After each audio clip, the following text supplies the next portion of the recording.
네, 정말 제가 원하는 건 여러분의 삶에 슬픔이 없었으면 좋겠어요. 항상 기쁘고 즐겁고 행복하고 형통한 일만 있었으면 좋겠습니다. 그런데도 불구하고 내가 원하지 않지만 내 삶에 찾아오는 일어나는 일들 때문에 우리는 좀 힘들 때가 있죠. 어떤 드라마의 한 장면인데 제 생각엔 이런 것 같습니다. 한 남자가 자기가 좋아하는 여자 그 앞에서 머뭇거리면서 한마디를 합니다. 좋아하는 사람 앞에 숨기는 게 있으면 안 되지라고 얘기하는 겁니다. 그러다가 여자가 끄떡하니까 남자가 한 발짝 뒤로 물러서면서 이렇게 얘기하죠. 우리 집이 요즘 상황이 안 좋아 하면서 집 사정을 하기 시작합니다. 그때 그 여자친구가 남자에게 얘기해요. 왜 그렇게 멀리 떨어져서 얘기하냐고 질문합니다.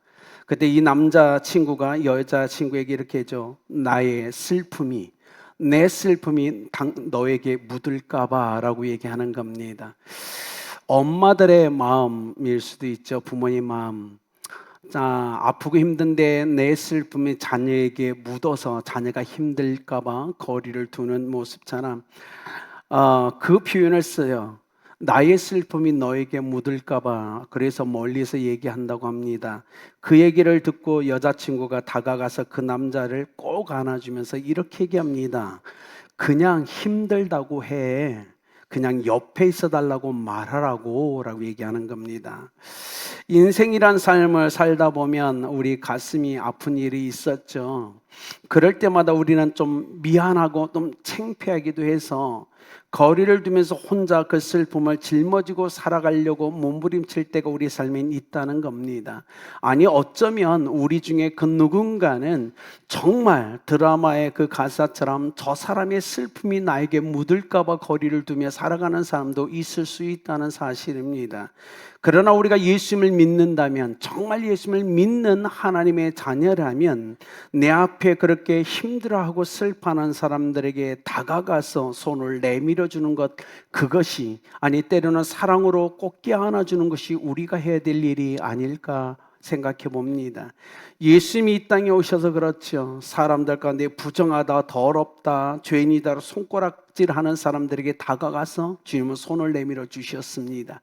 그리고 그들과 함께 밥상에 앉아 맛있게 밥을 먹어 주었고 그들의 슬픔을 거두셔서 희망을 선물해 준 게 예수님의 삶이었다는 사실을 우리는 기억하죠.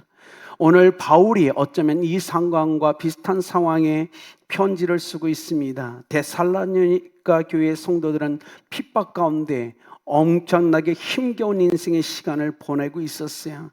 그렇게 힘든데 이곳에는 우리보다 더 가진 것이 없고 누리는 것이 없어. 그럼에도 불구하고 그들의 신앙이 성장하고 있고 그들 안에 사랑이 풍성해진다는 소식이 들리자마자 바울은 펜을 듭니다. 어떻게 하면 저들을 위로하고 격려할까를 생각하며 서신을 쓰죠. 그러면서 이렇게 얘기합니다. 데살로니가 형제자매 여러분, 주님이 오실 날이 멀지 않았습니다. 그런데 제 귀에 들리는 소문처럼 여러분 항상 지금처럼 기뻐하시고 쉬지 말고 기도하고 범사에 감사함으로 곧 오실 주님을 맞이하십시오라고 권면하고 있다는 거예요. 여러분 이게 쉬운 것일까요? 아니죠. 결코 쉬운 게 아니에요. 바울은 이렇게 얘기합니다. 데살로니가 형제자매 여러분, 삶이 고달프죠. 슬프죠. 힘들죠. 핍박과 환난과 사회적 생활도 제한받으면서 얼마나 고달프십니까?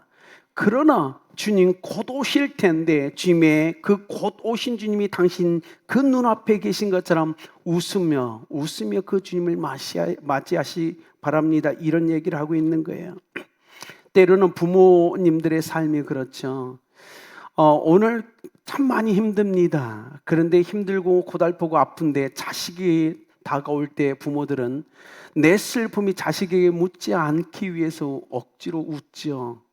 슬픈 마음을 안 보여주려고 하죠. 웃어줍니다. 현실은 그렇지 않은데, 현실은 고통이고 아픔인데 내 슬픔이 묻지 않길 원한, 어쩌면 바울이 지금 그 표현을 바꿔서 얘기하고 있는 거예요. 데살로니가 형제자매 여러분, 힘드시죠? 어렵죠? 고달프시죠? 그러나 곧 오시는 주님 앞에 미소를 좀 지으십시오. 주님을 기쁨으로, 그렇게 미소로 주님을 맞이하십시오. 그 표현을 지금 하고 있는 거예요. 마음은 어려운데 눈앞에 계신 주님 앞에 웃음 짓는 삶을 좀 살아가 봐라, 그런 얘기를 하고 있는 겁니다. 데살로니가 교회는 바울이 3주 동안 복음을 전해서 세워진 교회입니다. 그 교회, 그 얼마 되지 않은 그 교회가 신앙이 성장하고 있는 거예요. 사랑이 풍성한 교회인 거예요. 너무나 기뻤어요. 그래서 공부를 성실하게 열심히 하는 그 학생을 격려하는 선생님의 마음으로, 아니 오늘 착한 내 자식을 격려하는 아비의 마음으로 데살로니가 교회의 형제자매들을 위로하느라고, 그래서 펜을 들고 서신을 쓰고 있습니다. 나는 너희들의 기쁨이 한 정점에서 끝나는 걸 원하지 않는다. 나는 너희들의 기쁨이, 너희들의 기도가, 너희들의 감사가 영원히 주님이 오셔서 너희 눈앞에 서 계실 때까지 그것이 지속되는 불꽃으로 타오르기를 원한다. 이게 바울의 마음이었어요.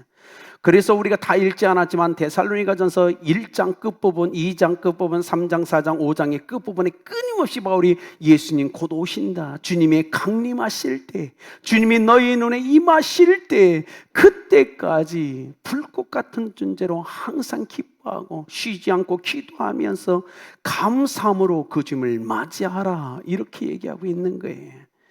여러분, 인생, 저도 오래 살지는 않지만 인생을 살다 보면 힘겨운 자리에서 눈물을 흘릴 때가 있더라는 겁니다. 모세를 보십시오. 이스라엘 역사의 가장 위대했던 지도자였던 모세, 그가 80 인생을 넘어서면서 이렇게 시편 90편에서 얘기합니다. 인생 70이고 강건하면 80인데 내 인생을 뒤돌아보니 수고와 슬픔뿐이더라. 여러분, 그렇게 위대한 믿음의 삶을 살았던 모세도 자기 인생을 뒤돌아보며 얘기하는 거예요. 수고와 슬픔뿐이더라. 욥은요, 그렇게 아시아에서 대부로 편안하게 살던 그 삶에 고난이 찾아오니까 욥은 욥기 3장에서 얘기해요. 내가 태어나지 않았으면 좋을 것 같았는데, 그러며 자신의 생일을 저주합니다. 다윗은 시편 22편에서 인생이 힘겹고 어두워서 나는 사람이 아니요 벌레다라고 고백하고 있죠. 야곱은 창세기 47장 바로 앞에서 내가 조상과 비교할 수는 아주 짧은 인생을 살았지만 험악하게 살아왔습니다라고 고백해요. 여러분, 인생이 항상 기쁨만 있는 게 아니더라고요. 성경 속에서 만나는 위대한 믿음의 조상들도요, 자기 인생을 힘겹다라고 표현하고 있더라는 거예요. 힘겹고 아프고 눈물 짓는데, 그럼에도 불구하고 바울은 데살로니가 교회 형제자매들을 향하여 그럼에도 불구하고 너를 사랑하는 하나님이 계시니 기뻐하라라고 얘기하는 겁니다. 그럼에도 불구하고 너에게 감당할 능력과 힘을 주시는 주님을 믿고 기뻐하라고 얘기하는 겁니다. 잘 안 될 겁니다. 그래서 바울은 이 데살로니가전서 5장을 성화의 계명으로 준 겁니다. 오늘 안 됐지만 내일은 될 거라는 믿음을 가지고 삶을 살아가라. 내일은 안 되지만 모레는 될 것 같은 그 믿음을 가지고 기뻐하라라고 얘기하는 거예요. 여러분, 우리 삶에 이것이 잘 안 될 겁니다. 그러나 이곳에 있는 아름다운 성도님 여러분, 그러나 오늘 안 되지만 또 내일은 될 거라는 힘을 가지고 웃으십시오. 그렇게 인생을 살아가십시오. 하나님이 힘 주시고 능력 주실 겁니다. 우리 눈에 눈물을 닦아주시고 슬픔을 제거하시며 기쁨과 즐거움을 주실 겁니다. 바울은 지금 데살로니가 교회 형제들에게 얘기하는 거예요. 곧 오실 주님을 그렇게 맞아야 되지 않겠는가 라고 얘기하는 겁니다. 그 다음에 이렇게 하죠. 쉬지 말고 기도하라고 얘기하는 겁니다. 쉬지 말고 기도하라. 그리스도인의 삶은 기도하는 삶이에요. 여러분, 기도에 대해서 다 배웠을 거예요. 기도는 뭐죠? 영적인 호흡이고 대화라고 여러분 다 배우셨을 거예요. 그렇다면 쉬지 말고 기도하라는 의미는 여러분에게 새롭게 다가올 수 있다는 말입니다. 바울이 이렇게 얘기하죠. 로마서 1장에서 항상 내 기도에 너희를 말하며 라고 얘기합니다. 바울은 항상 로마 교회 형제자매들을 위해서 쉬지 않고 기도했다고 얘기하는 거예요. 여러분 쉬지 말고 절대 멈추지 말고 중단 없이 기도하는 삶, 그 삶은요 여러분이 생각하는 고달프게 무릎 꿇고 고개를 무릎 사이에 집어넣은 그런 삶이 아닙니다. 바울이 지금 이 쉬지 말고 기도하라는 의미는 뭐냐면 하나님과의 영적 교제를 잃어버리지 말라라고 얘기하고 있는 거예요. 그래서 바울은 이런 겁니다. 자기 삶이 아니지만 데살로니가 교회의 형제 자매들을 위해 기도하며 다시 하나님 앞에 나가 하나님의 얼굴을 보고 하나님과 교제하는 것, 그것은 그에게 기쁨이었어요. 내 문제가 아니지만 자기가 복음을 전해서 개척한 교회 형제자매들을 생각하며 끊임없이 하나님의 임재 가운데 그 얼굴을 마주보는 그 삶이 그에겐 축복으로 다가왔다고 얘기하면서 데살로니가 교회 형제자매들에게 쉬지 말고 기도하십시오, 하나님의 얼굴을 구하며 그 임재 가운데 살아가십시오라고 얘기하고 있는 거예요. 여러분 인생을 살다 보니까 저도 아주 효자는 아닙니다. 잘 모르겠어요. 착한 아들인지도 잘 모르겠어요. 물론 선교사로 살았으니까 부모님에게 어려움을 호소할 시간은 거의 없었죠. 그런데 자식들을 보니까 이런 거예요. 두 부류의 자식들이 있는 거예요. 한 부류는요 평소에 연락 안 합니다. 찾아오지도 않습니다. 자기 집안에 문제가 터지고 돈이 필요할 때 엄마 아빠의 도움이 절실할 때만 전화합니다. 그런데 한 자녀는요 자주 전화하는 거예요. 식사하셨어요? 아프지는 않으세요? 자주 조지합니다. 여러분이 부모라면 어떤 자식이 더 귀한 자녀입니까? 물론 똑같이 사랑하시겠지. 하나님이라면 어떻게 생각할까요? 문제가 있을 때만 하나님의 임재의 얼굴, 도우심을 구하는 자식, 그 성도와 함께 누군가는 매일 하나님의 얼굴을 구합니다. 하나님, 저 여기 있잖아요. 여러분 어떤 자녀를 원하십니까? 바울은 데살로니가의 교회 형제자매들에게 얘기하는 거예요. 매일 하나님의 얼굴을 구하라. 그분의 임재 가운데 동행하라. 그 친밀한 사랑의 관계를 유지하라. 그러기 위해서 어떻게 하라? 기도하라라고 얘기하는 거예요. 여러분 모두가 하나님 앞에 그런 자녀가 되길 예수님의 이름으로 축복합니다. 다니엘을 한번 보십시오. 다른 신에게 기도하는 자, 그는 사자굴에 집어 던져질 거라고 얘기했음에도 불구하고 왕의 초세를 보고 끊임없이 집에 와서 창문을 예루살렘을 향하여 열어놓고 습관을 쫓아 3번 기도하며 하나님의 얼굴을 구합니다. 하나님, 오늘 또 이 자리에 있습니다. 하나님, 제가 이곳에 있습니다. 이것은 소중한 삶이에요. 저는 우리 아름다운 교회 성도들이 쉬지 않고 기도하라, 항상 하나님의 얼굴을 구하는 그 삶을 살아가시길 예수님의 이름으로 축복합니다. 제가 피곤하지만 새벽에 끊임없이 3시에 일어나는 이유가 있어요. 어떤 땐 기도에 집중이 안 돼요. 너무 피곤해서. 그런데 제가 그렇게 하는 이유는 그 시간은 하나님과 저와 약속한 시간이기 때문에 그래요. 성경을 먼저 읽고 기도하지만 어떤 때는요 기도하다 그냥 잠들 때도 있어요. 그런데 그 시간 하나님이 그곳에 날 만나 주신다고 저는 확신하는 사람이에요. 피곤해서 눈 감고 졸고 있어도 쓰다듬어 주겠죠. 나는 그런 하나님을 믿으니까. 여러분, 우리는 그래야 된다는 겁니다. 바울 사도는 데살로니가 교회 형제들이 그렇게 날마다 하나님의 얼굴을 구하며 그 임재 앞에 서기를 원했어요. 정황하게 많은 시간 기도하는 걸 원하지 않았어요. 항상 그렇게 살아가라고 지금 얘기하고 있는 겁니다.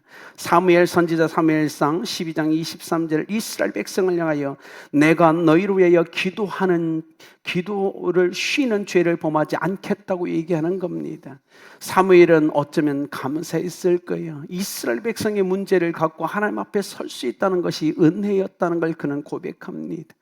자신의 문제가 아니에요. 이스라엘 백성의 문제를 갖고 하나님 앞에 서서 하나님의 얼굴을 한 번 더 볼 수 있다는 게 그에겐 은혜였어요.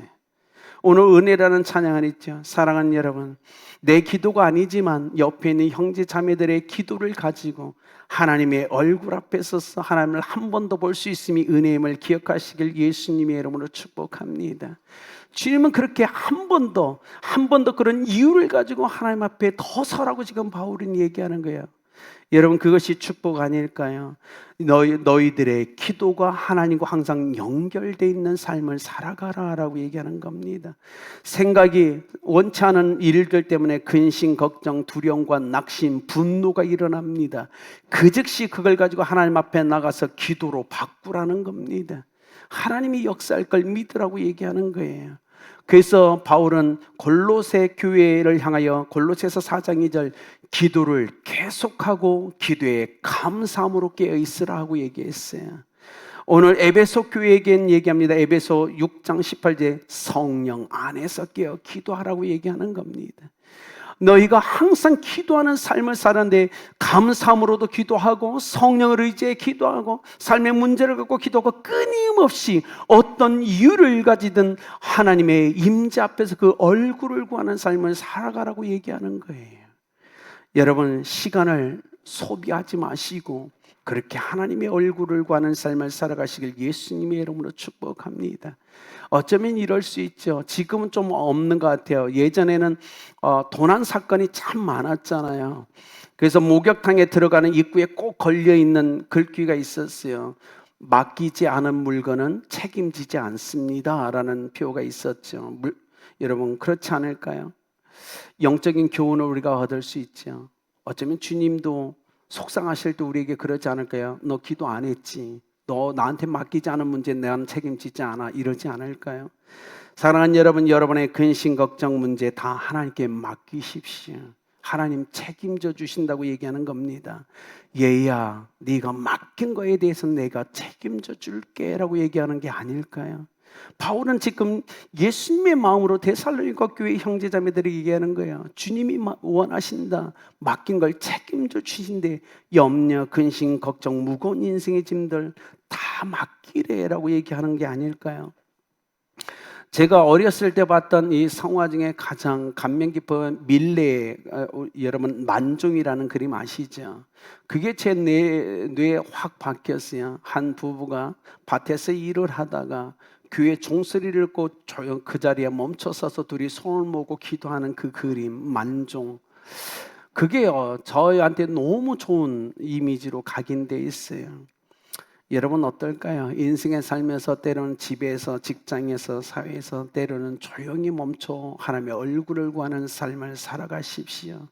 그것이 여러분의 삶을 더 풍성하게 만들어 줄 겁니다. 여러분, 오늘 데살로니가 교회 보십시오. 그들은요, 우리처럼 이런 삶의 상황이 아니었어요.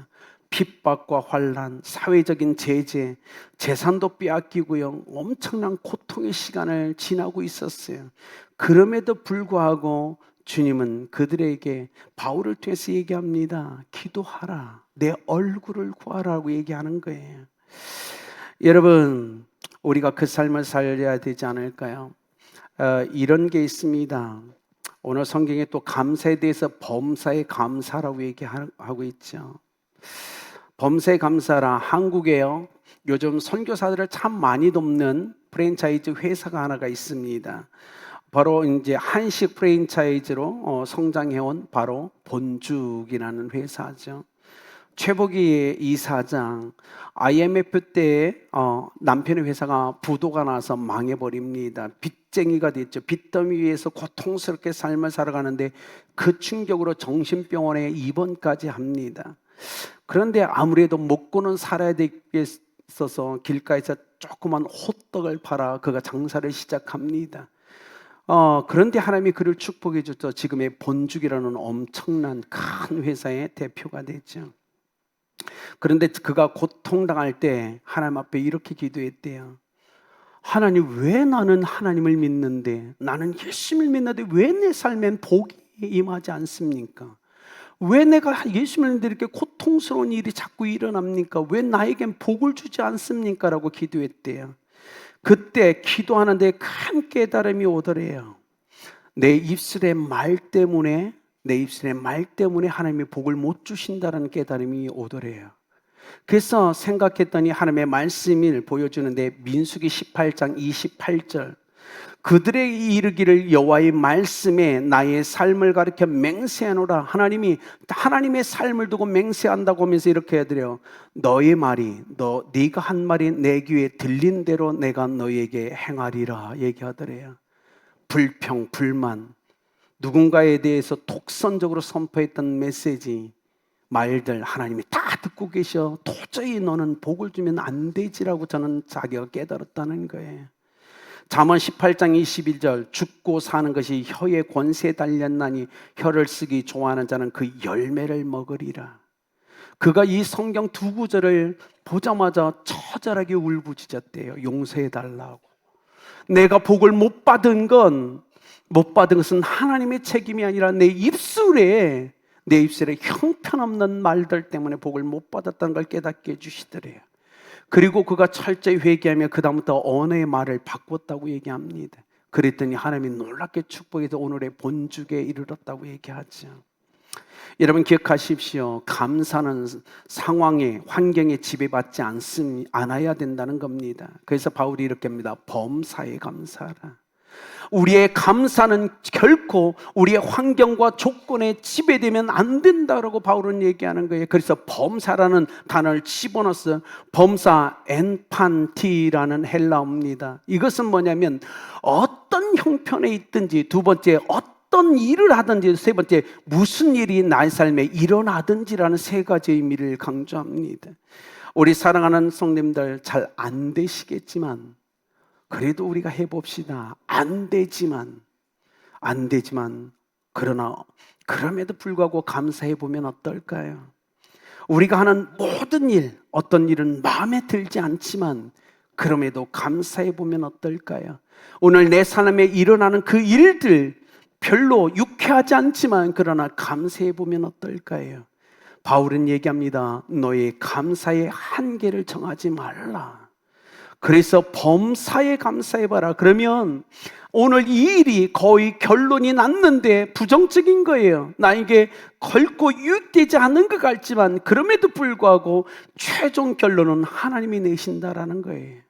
최종적으로 그것을 뒤엎으실 수 있는 분은 하나님이다라고 얘기하는 거예요. 그러니 범사, 제한을 두지 말고 하나님께 감사해봐라. 하나님이 너를 역전시켜 너를 축복하실 거다라고 얘기하는 거예요. 사랑하는 성도님들, 오늘 성령이 바울을 통해 여러분에게 주신 말씀을 붙잡기를 간절히 소망해 봅니다.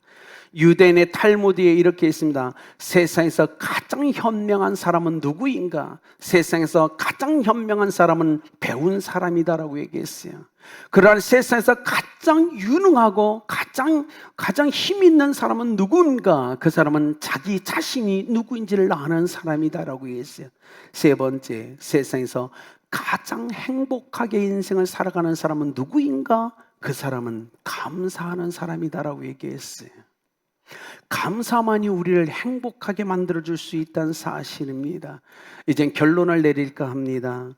율곡의 어머니 신사임당에 대해서 여러분은 들어보셨을 겁니다. 어느 날 신사임당에 아는 가난한 과부, 가난한 아낙네가 옆집에서 좋은 비단 옷을 빌려 입고 혼인잔치에 참석했습니다. 그런데 혼인잔치에서 음식을 먹다가 실수로 그 비단 옷에 음식물을 묻히게 됩니다. 그러다 이 가난한 아낙네가 당황을 했죠. 큰일 났다. 이거 비단 옷 빌려온 건데 어떻게 배상해야 될지 고민할 때 신사임당이 이렇게 하죠. 옷을 벗어서 잠깐만 빌려달라고 요청합니다. 그래서 치마를 벗어 그에게 줬더니 그가 치마에다 붓을 대고 그림을 그리기 시작합니다. 아마 여러분 한 번 정도 보셨을 거예요. 주렁주렁 열린 포도나무, 그 포도 열매를 그려내기 시작하는 주변에 있는 사람들을 보며 감탄을 합니다. 신사임당이 그 치마를 갖다 비싼 돈에 팔아서 그 돈을 주면서 이걸 갖고 배상해 주라고 얘기하죠. 우리의 인생은 어떻습니까? 오늘 어쩌면 이 한 주간 우리도 얼룩진 인생을 살아가야 될 수밖에 없을 겁니다. 우리가 원하든 원하지 않든 우리 삶에 얼룩이 묻을 수도 있을 겁니다. 그러나 그것을 가장 아름다운 작품으로 변화시킬 수 있는 분은 하나님이십니다. 그러기 위해서 오늘 바울은 얘기합니다. 항상 기뻐하라, 쉬지 말고 기도하라, 범사에 감사하라. 이것은 그리스도 예수 안에 있는 하나님의 뜻이다라고 선포해 줍니다. 오늘 그 삶을 살아가지 않으시겠습니까? 이 한 주간 여러분이 바울처럼 데살로니가 교회처럼 항상 기뻐하고 쉬지 말고 기도하며 범사에 감사함으로 그 기적을 맛보시는 여러분 되길 예수 그리스도의 이름으로 축복합니다.